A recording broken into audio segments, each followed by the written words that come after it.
In a small, snow-covered town in the Midwest, there stood an old abandoned cabin deep in the woods.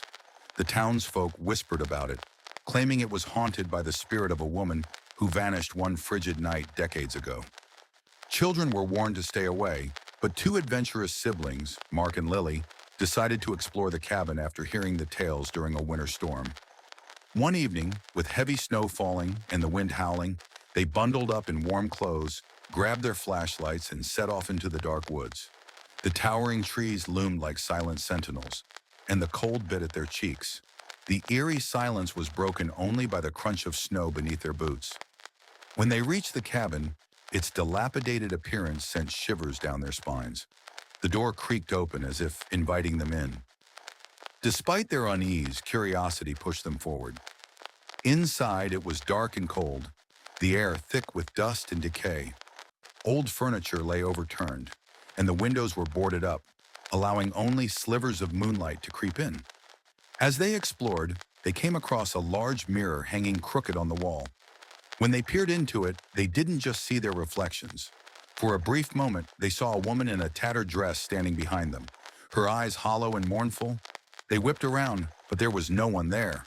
Heart racing, they exchanged nervous glances. Suddenly, the cabin filled with a chilling wind, and the door slammed shut.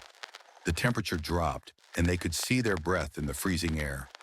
In the flickering light of their flashlights, they noticed strange symbols on the floor, as if someone had carved them there in a desperate act.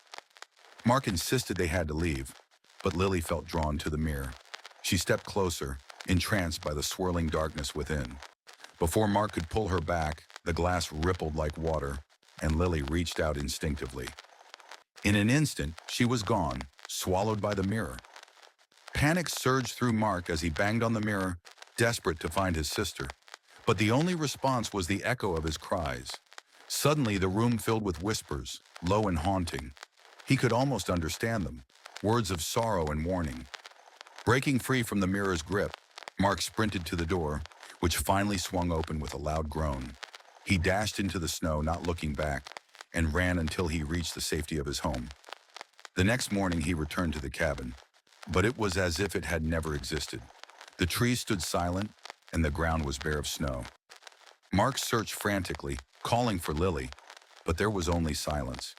In the years that followed, Mark often dreamed of the cabin and the swirling darkness of the mirror.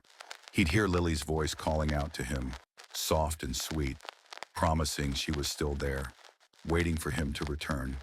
And every winter, when the snow fell and the wind howled, he felt an irresistible pull drawing him back to the woods. The townsfolk still tell stories about the old cabin, warning their children to stay away. Some say if you look into the mirror on a winter's night, you might just see the lost souls trapped within. And perhaps, if you're not careful, they might lure you in as well.